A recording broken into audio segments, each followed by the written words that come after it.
Drew Harris, welcome, has over 40 years experience as a visual artist, graphic designer, and visual arts writer.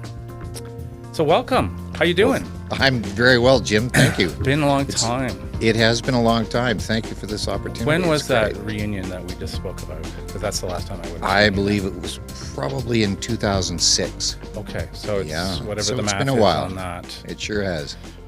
14, We're still young 16 years. I have pictures from that night. Anyway, that's what it says in the marketing material in your most recent show in Chicago, but you don't live in Chicago. I do not. You do not live in Canada. You've spent most of the last 20 years living and working in or near Kuala Lumpur, which is in Malaysia. Yes, indeed. How did you end up in Kuala Lumpur in the first place? I left in 1990, between 1990 and 91, to go traveling, and went through Southeast Asia, China and Thailand and Nepal, down through Australia and Australasia. I happened to be living in Bali, Indonesia. We had stopped for a couple of months to sort of get our heads straight, and a fellow came along and happened to buy one of my works. I happened to be painting. So he bought the work, brought it back to Singapore, and that subsequently went into an exhibition. It was the work on the front cover of a big art fair. And after that, he opened a gallery in Kuala Lumpur, and he invited me as the first artist, the first international artist, to show. And hence, I began a 17-year career with that gallery in KL. And I just kept going back year after year, one or two shows. And that's how I ended up where I am today. So I think we just decided the last time I saw you was 2006? About 2006, yeah. There was a reunion. I definitely saw you in 1998 because some friends commissioned a painting as a wedding present for my new bride and me. Now you were upstairs. You just saw this painting for the first time in 24 years. Wow. I should have had cameras rolling on you just for the documentary footage. I mean, at this point, you must have created hundreds, if not thousands, of works. So what goes through your mind when you see something that you've created, but you haven't seen it for a long time? It's always a surprise, and it's always a really pleasant surprise to see work, particularly when it means something to a number of people. So these friends who commissioned the work, and to you, there's a special connection, which means a greater amount of people were engaged in this process of making this piece.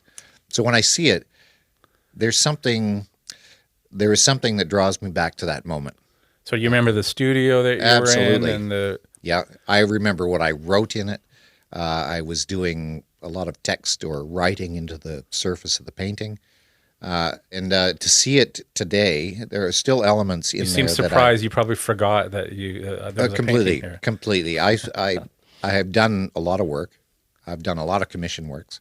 I'm really honored that after all of these years, you say 24 years, that piece is still, holds a prominent place in your You don't. marriage. I mean, you don't see an old work and see the flaws, or of course I do. Or yeah. Oh God, I hate that brush I was using, or anything, or technique, or whatever. Oh, of course. Yeah, because there are change a number all the of time, of course. So well, I try. There are elements that have stayed with me, right. And your painting is a good example of that. I'm still using the elements that I created in '96. I'm still using today in 2022. So the piece that you have has all the strongest components of my career. So if someone, again, brought out a painting, do you remember all your paintings? Would you recognize them all? I would recognize every one of my paintings, if it was, but I might not remember exactly the time or the. In most cases, I'm working in a series or a thematic of that particular time, so I can ballpark roughly the years that I was working on that, but I definitely recognize the periods in which I work. Yeah. So, I mean, going back to the early '90s. I mean, in all honesty, you've always been an inspirational figure to me. Oh, thank you. Thanks. You had a corporate job, but you always wanted to be an artist, a painter, and somewhere along the line, you just said, screw it, I'm doing it, right? And that's because then somebody like me is going, oh my, you know what I mean, in a nice way. If Drew can do it, I can do it. But it's like he's got the guts to quit his job I'm and not just sure kind of go for it, right? Yeah, it might have been a bit of guts, but it was a little bit of stupidity at the time too.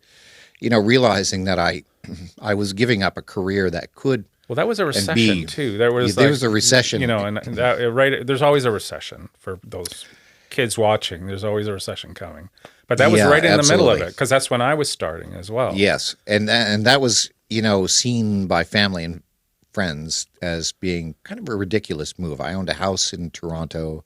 I had a very good paying job. It was a progressive company. We were doing well.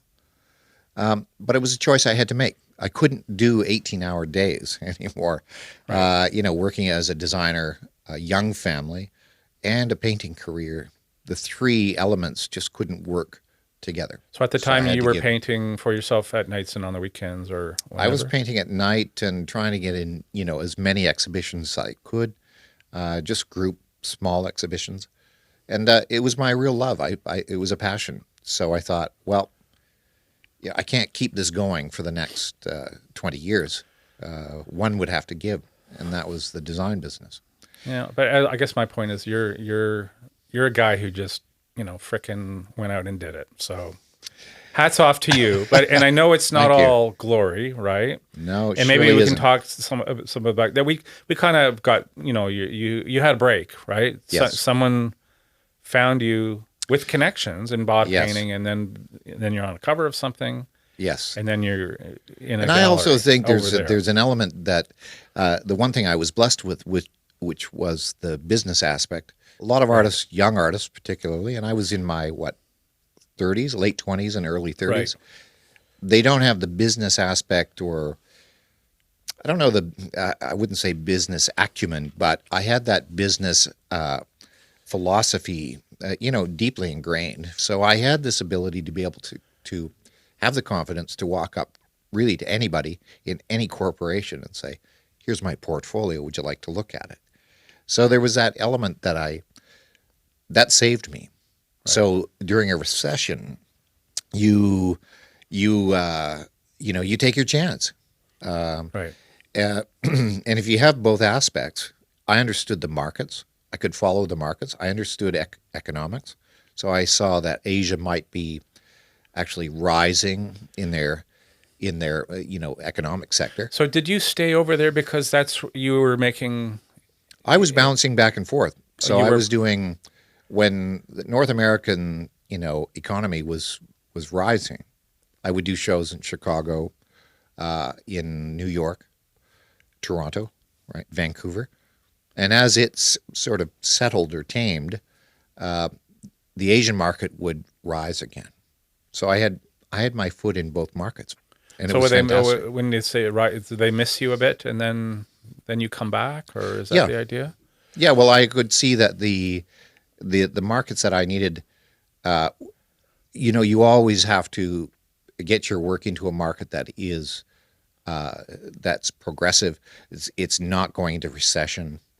It is coming out of a recession, so there's positivity in the market, and you locate those, and you think, okay, well, if you keep your foot in those markets, so that you can work through all of the ebb and flow of those markets. So you're talking about Singapore, Malaysia. Yeah. So who's buying your paintings back then? Because they're always fairly large scale. At most of the time, well, right? Again, as I say, I was very blessed to meet one of the better dealers in South Asia. And he also, I must say, had the courage and the balls, as it were, to go and build his brand. And that brand became synonymous with, really good work, really good international artists. So I was very lucky, very fortunate, because I was right there at the very beginning. So are you marketed as this exotic Canadian guy, or? I used to be.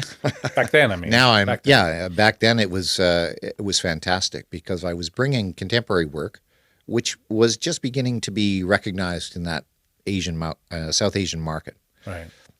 For years, it had been very traditional, and the universities weren't really focused on contemporary work. Right. Then, as we entered the market, they started to see a need for contemporary work. And since there's been a number of really top universities in South Asia producing really fantastic work, and artists. So my career as a young artist started there. I built connections with countless number of collectors, and they built relationships with me for 20 years.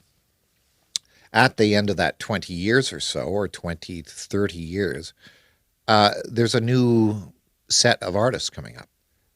And there's a new set of collectors. So again, it's just repeat. And then those collectors will build Right. 20 or 30-year careers with these young artists today. So it's a natural movement. So I'm not as sought after, as it were, in that market. Right. They're tending to go back to the younger artists, and I was a younger artist then. So I was going to ask you about Chicago near the end. There's a 20-year gap in having shows in Chicago. Is that part of the appeal? Then going to Chicago, let's get reconnected with my Chicago friends. To a certain fans? degree. Again, people have short-term memories. So 20 years ago was That's a a long long time. time, Right. long time ago. There are only a few people that remembered my work. And once you, as an artist, or anybody in business or in performing arts or whichever, you leave a market for 20 years, it's a struggle to get back in. I was fortunate because the gallery that I contacted actually remembered my work from 20 years ago. So it's the same gallery? No, it's a different gallery, But they a remembered. different Okay. dealer, and he recognized my name and my work, and he was the one that invited me in. That makes you feel pretty good. It was again, serendipitous. Right. I had just made a call randomly to this fella. So you're calling from Asia? I'm calling from Asia. Trying to drum up gallery. Okay. And he was the first guy So I you don't have spoke an to. agent or anything? No, I you're do the it man. all on my own. I'm not repped by any galleries Right. except for now in Chicago. Right. In Malaysia and Indonesia, I became an independent in 2000. Well, shortly after you and I last saw one another, Right. 2007 or 2008. Right. I just thought, I've had gallery representation for 17 years. It's time to just go out on my own. So at a show like the one you had in Chicago, Mm-hmm. what makes it successful for you? How selling all the paintings, or how do you define success in that situation? That's a great question. I think the first success we all must, as artists, we try to achieve that first success is actually getting it done, completing the task, getting it there, being responsible for getting it there on time and on schedule. Right. Yeah, that is the first success. And once you've done that, now it's out of your control, really. You also have to feel that you have done your job as best you can. And there are a lot of times when you finish a show, like it is said, you never finish it, you kind of abandon it. Right. There are shows that you abandon because of timing and so forth. But as long as you got the show there and committed and completed your commitment, Right. that's one success. Then the rest is really up to the public. So it's out of your control at a certain point. It's out of my control. And now it comes down to, public perception. Good example of that might be, I did a show in Malaysia at one point, and I had put large graphic X's in the paintings. Yes. And it was part of a series I was doing. Yes, I It was remember a that one. personal series. Yes. And so I was very happy with the show, and I very happy with the work. I got the work to Kuala Lumpur. We announced the show. We created the catalog. We had the opening, and the show didn't do well. It didn't do well at all. In fact, Which means it doesn't sell. it didn't sell. It didn't sell. It didn't get the reaction, and we couldn't figure out why. And someone pointed it out to us that in the culture of the Asian culture, the X is really considered it's a symbol that is not comfortable. Superstitious. They're very superstitious about the X, right, because the X means it could be a death thing. It could be in business. It could, jeopardize business. Right. So this X is really important, and I had no idea. So I had done everything I could do to create a good body of work, but I didn't do my research, and that was a failure in the end. So the success was I got it there. The failure was the fact that I just didn't do my homework. And so that's one element. But generally, if you do your homework and you feel good about a show, after getting it there, getting it on the walls, and showing up, then the success is this kind of thing, where I get to speak, do interviews, talk about the work, talk about me. Well, I mean, how do you define success in general? I mean, do you consider yourself successful? Certainly I do, merely for the fact that I've just stuck it out for as long as I have. I think success is, granted to those, whether we're, for whatever reason, we've stuck it out for 40 years. There's a success right there. We've beat all odds. Still doing what you want to do. And right? Still doing what I want to do. There have been the challenges, as we discussed. I do feel successful. Monetarily, that's always going to be a crapshoot. You don't know how you're going to do. And there can be long periods of drought where you start to question what you do. But if you have means to overcome that, that's often for the young artists taking job on, as they build their creative content. For me, I can't do anything else. So I write, so that supplements some income. But really, it's the painting. So it can go for long droughts, and you can begin to question, and you think, is this success or is this just stupidity? Sometimes, I'm pounding my head against the wall. But in the end, I believe in myself. I believe in what I do. And that's the first success, really. That is what is successful to me in the end. And I'm still here doing what I do. So, knock on wood. Okay. Yeah. So my father-in-law, okay, he's a retired psychiatrist. And he just wrote a book about Willem de Kooning.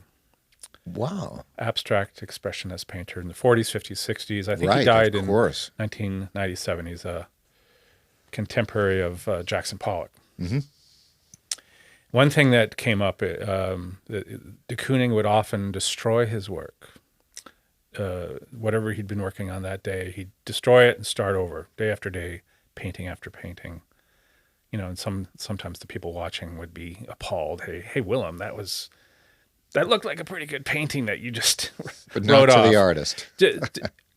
What's your process like? Do you destroy work? Do you walk away from paintings, come back? How do you work? Yeah, well, like de Kooning, I mean, he, again, one of my biggest influences, the whole New York school of painters, the abstract painters, the 50s and 60s with de Kooning and Klein and Motherwell, Rothko, they all had that same process. We paint until we know we've got something.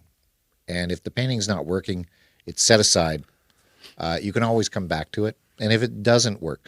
And the one thing I always mention, paintings have a spirit. They're living spirits. The what you put on canvas is it's a give and take with a canvas. You, as the artist, and the canvas, it's one. You become one.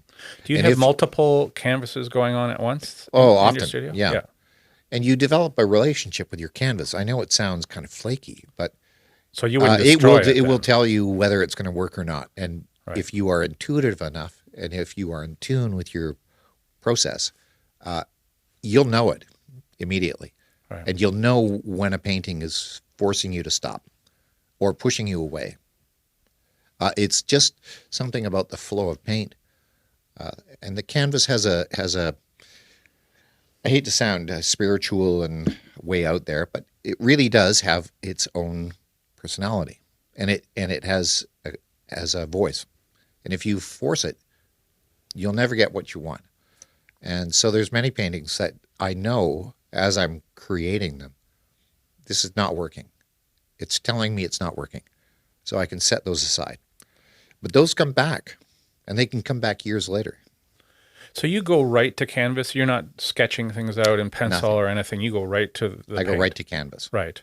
Yeah. With a thematic. So you have something in mind. Like I'm going to... I have a thematic in mind. So it might be a like word you or... might, like variations on a theme that you've been... Yeah. Like the magnetic north. This is your theme. Yes. Now I'm going to start a new painting. Yeah. But it's not going to be identical to the last one, but it's going to be somewhat connected thematically. Yeah, and I work in series. So if you look back on the history of my work, really about 2000, I started being very concerned with our environment. Right. And as an abstract painter, I mean, what can you do with abstraction? So my thematics were always about the weather.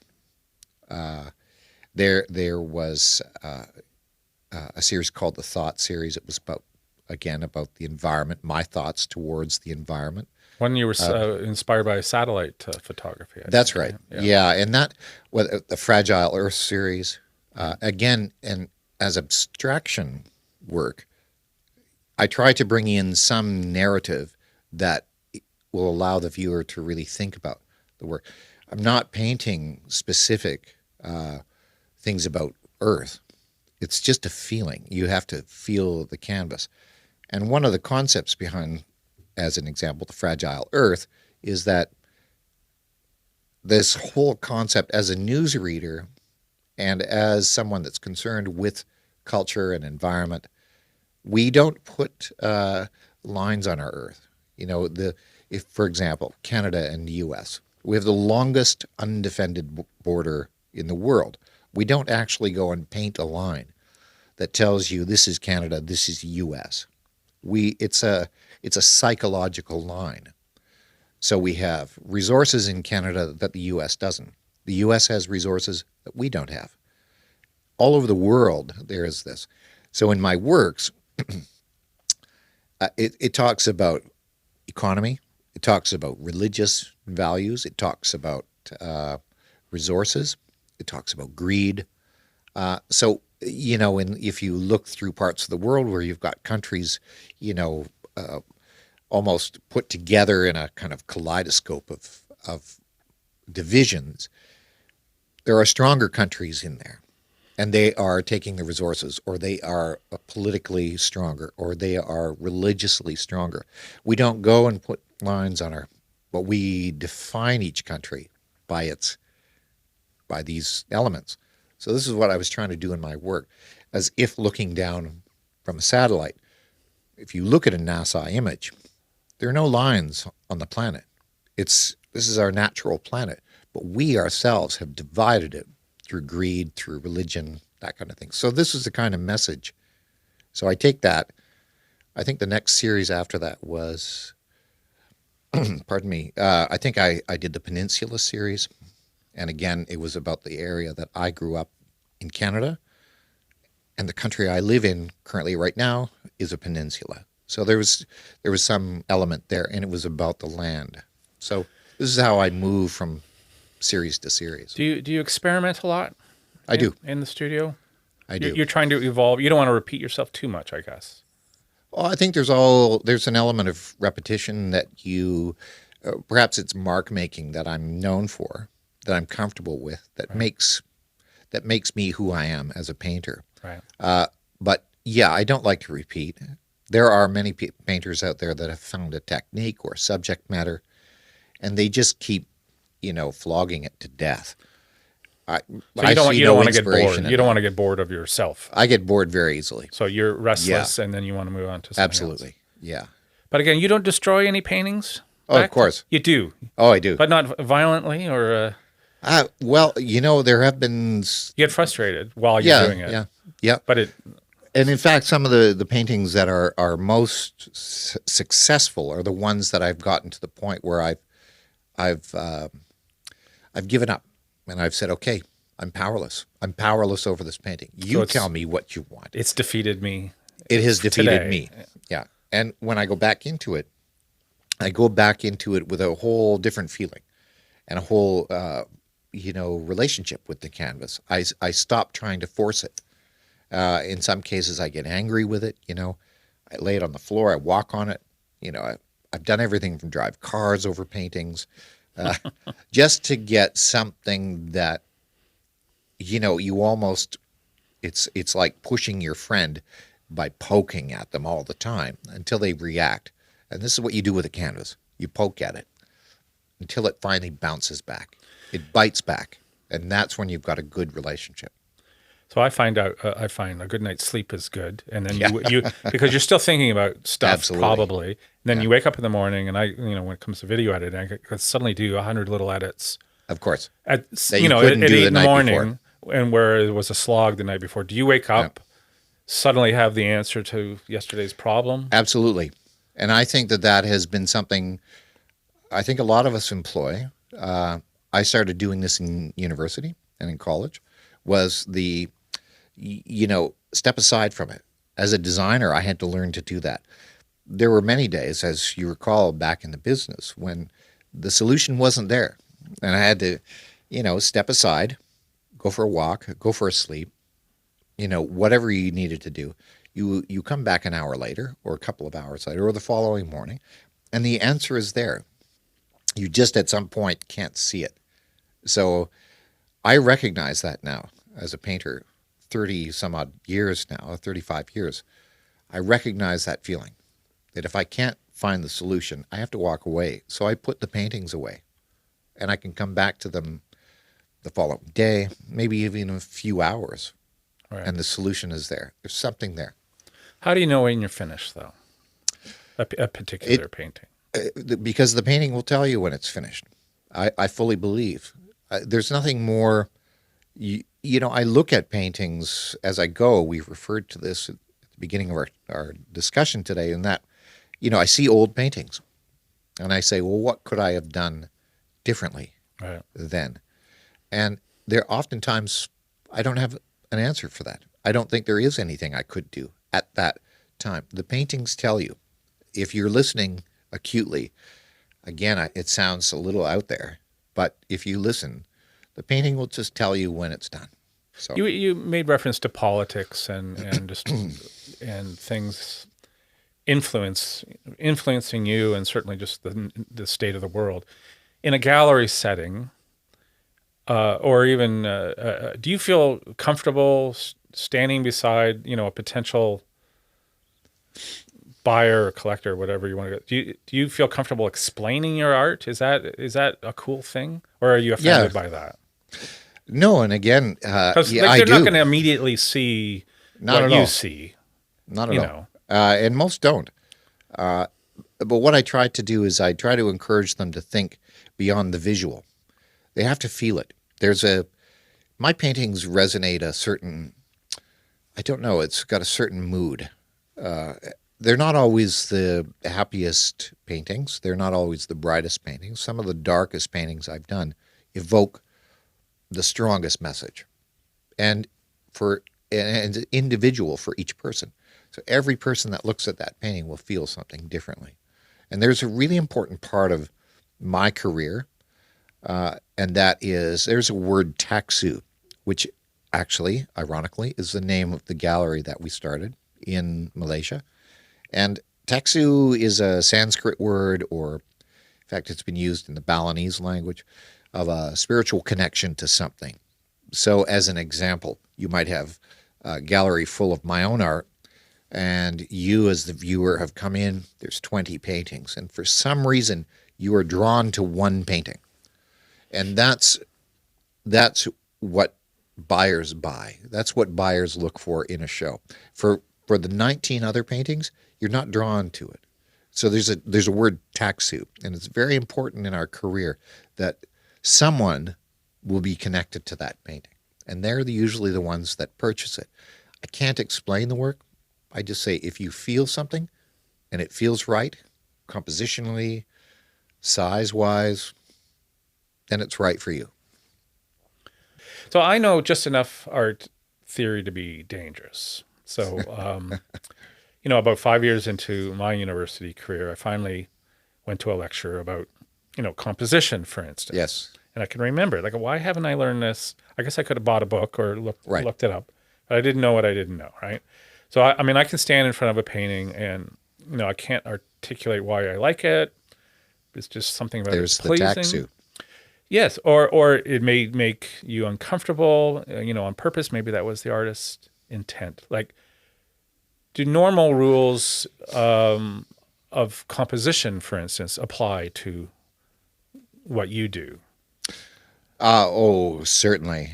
You can't make a painting that is uncomfortable. Like, I'm not an artist that is provocative. I'm not trying to make my viewership nervous. I don't want them uncomfortable in my work. I want people comfortable in my work. I know the artist that I am. I can make people uncomfortable, but I don't choose to do that. It's not my nature.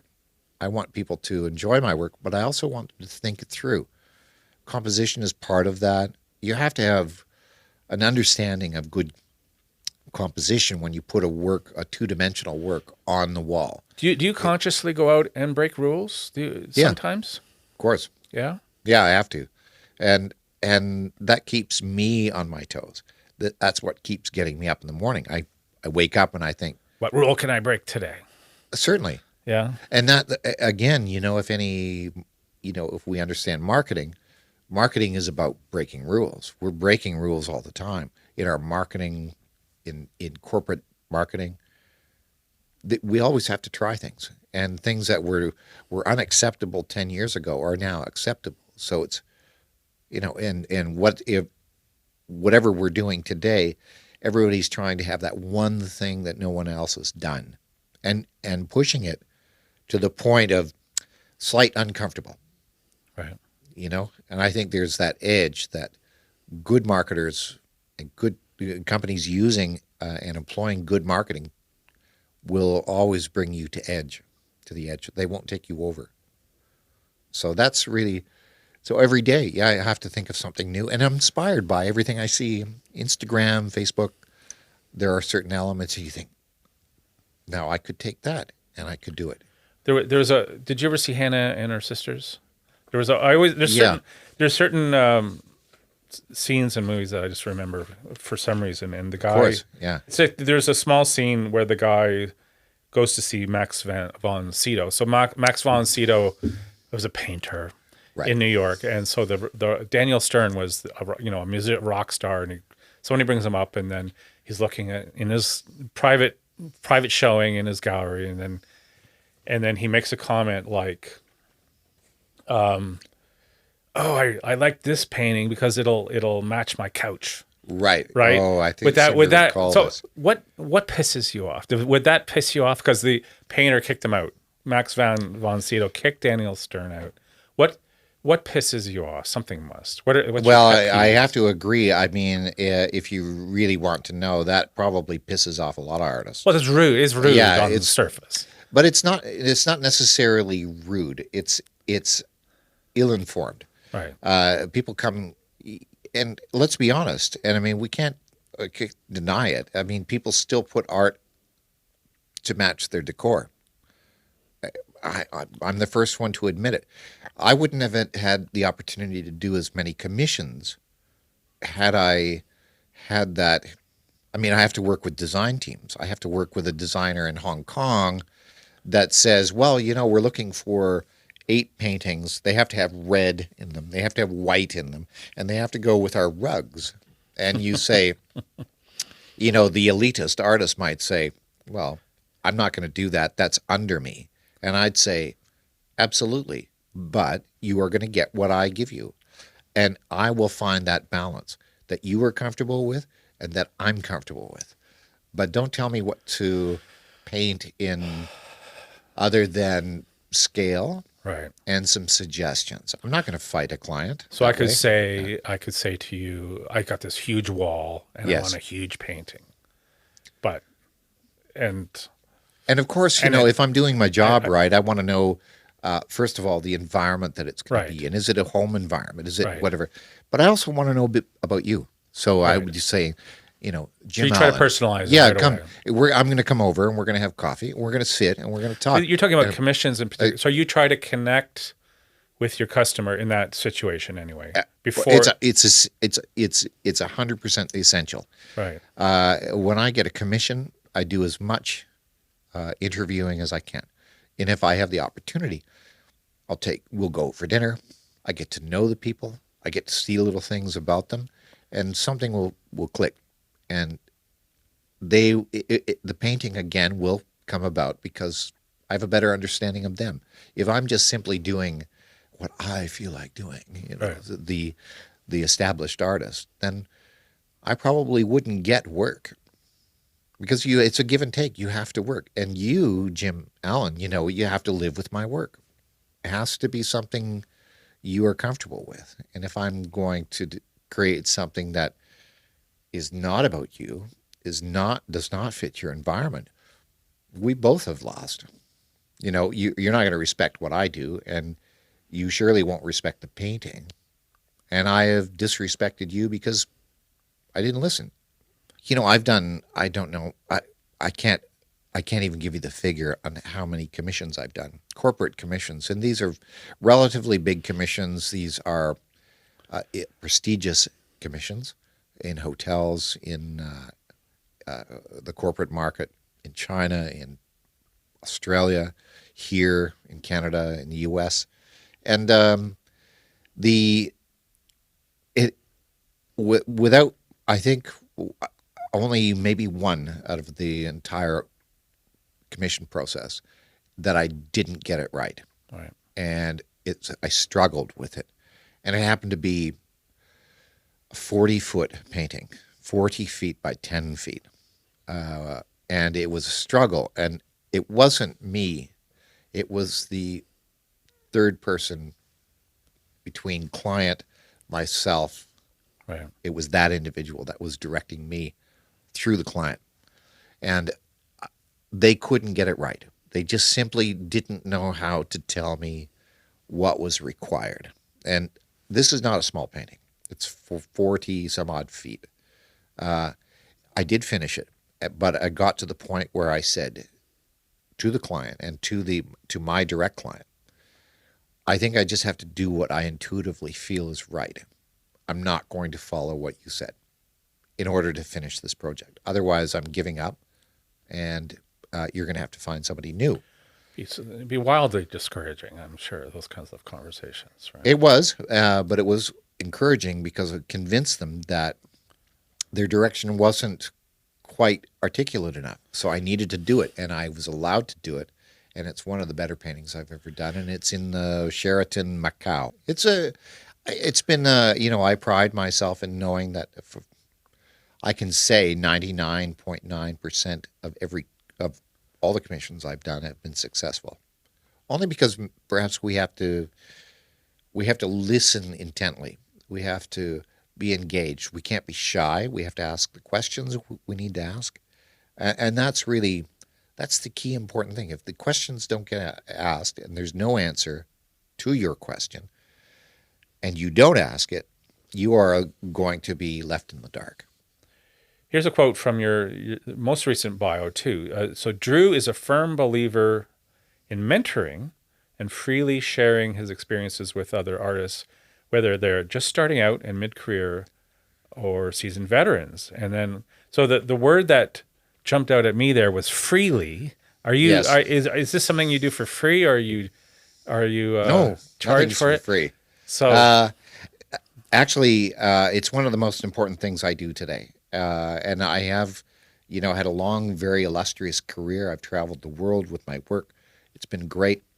There is to a certain degree, it's not a best before date, but it is, you get to a point in your career where you really have seen a lot. And there's a lot of young artists that have not experienced what I have experienced. And yourself, there are a lot of producers and writers and cameramen. They haven't had the experience. So we become a knowledge base. So I work with a company called The Artist Next Level, and out of Chicago, hence my Chicago connection. And what we try to do is we're mentoring young artists, mid-career, and even senior artists that are perhaps stuck. They're not quite sure what they're going to do. They need help with their social media, all aspects, including websites, business, how to propose to museums, that kind of thing.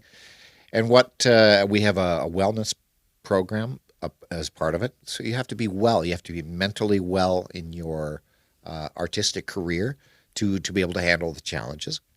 And then they have my aspect, or participation, which is studio practice. You have to know how to operate a studio. You have to know how to ship paintings. You have to know what it is to pull your emotions out in your work to create strong work. And a lot of new artists are scared to do that. They're not quite sure how to do that. And I just mentor along, and I'm a sounding board for a lot of these people. They can ask the questions, and I can, when available, I can advise them. So it's a paid session. So in Chicago, I noticed that you went away for a little weekend getaway or something? That was retreat? Actually right in the gallery itself. Okay. We did it. It's called Wevolve, and this is our fourth. We started doing it during the pandemic on Zoom, so we had up to 60 artists, 2-day paid, 2-day workshop. So it went through the wellness, as I say, the business, all the social media, and then I critiqued each of the artists' work. And we had a dialogue for about 20 minutes for each artist. They could explain what they were doing and what they wanted to do. What was their intention? So I'm really just a guidance to say this is possibly how you could move. And this is within a peer group. So it's really important for these artists. And I've been very fortunate to be included in this. So now we're taking this on the road around the world. And we can do this 2 days. It's a proven method. We're seeing great change. Not every artist changes as we'd hoped, but some take a little bit more nurturing, and some of those come back for the second time. So it's an ongoing process, and I think it's required right now because artists don't have access to this information and this expertise. We're all senior artists that are, heading up this Artist Next Level. So we have some experience, and we can, pass that off to the next generation. So there you go. I mean, you've been in North America for a few weeks, but you miss Canada when you're not here. I'm sure you miss being in the studio back in Kuala Lumpur, don't you? It's almost time for you to go home, right? So I do and I don't. I mean, I don't want... It's, after being home in this past 2.5 weeks, the joy of of Canada, the color of Canada. I don't enjoy the cost of Canada these days. It has gone so crazy in cost here, but it is my home, and I get to speak to people like you. I get to see people such as yourself and colleagues that you would know, that we had mutual colleagues together. I got to see a lot of these people. I got a lot, downtime with these people where I could really enjoy their company. I mean, you're getting out right before the snow comes. Like, I can feel it in the air. So, yes, someone said move. You may have snow before the end of October. Yeah, it's chill as where I'm going. We'll never have snow, but I'm hopeful every day. I'll mail some to you. Yeah, thank you. In a crate. I really appreciate our conversation, and I know I have many questions to ask you now. What you've been doing and the many years that you've been doing so well and so professionally, and working with the well, colleagues. You obviously haven't seen most of what I've done, so we can do that off air. But I do want to thank you for coming, Drew. Thanks, Jim. I really appreciate it. And really. I hope you found it an interesting talk. I tried to ask some questions. Hopefully, you don't always get to ask. maybe even try to piss you off a little bit with a rude question? Never. It's How much do you make? Okay, that's the one question too question far. you cannot $1 ask. million. Yeah, $1 million. Well, I got it out of you. Well, see, there you go. I got it out of you. Yeah. Anyway, thanks for coming. Thank I do you. appreciate it. I really appreciate it too. It's a nice way to leave Canada with a conversation with you and to talk about a long career. Good to see you, man. Good to see you too.